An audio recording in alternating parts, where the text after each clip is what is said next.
Козел. Десеме келеді. Иә, орындамайды. Оны апайы тақтаға шығарады.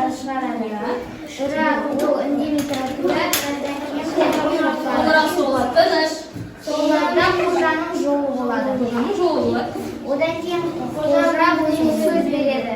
Келесі жолы жаттап келеді. Бақаны өзеннен ұстап алды. Биология сабағына алып келді.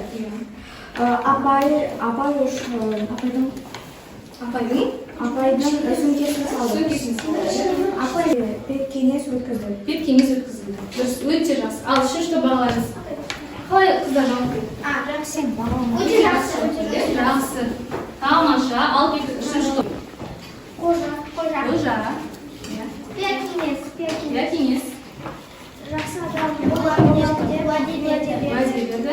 Уәдеде тұрмасам, өзімді жазалаймын деді. Дұрыс. Әжесі қожаға уайымдады. Қожа үшін уайымдады. Дұрыс. Қожа жақсы бала кеңестің соңында қожа жақсы адам болып шығамын деп уәде берді. Жақсы шешімін жазған. Бірінші топ бағалаймыз, үшінші топ. Жақсы. Жақсы, иә? Не жетіспеді? Толық Толық жазба, және ой қайталау болды, иә? Ой қайталау болды. Жақсы. Ал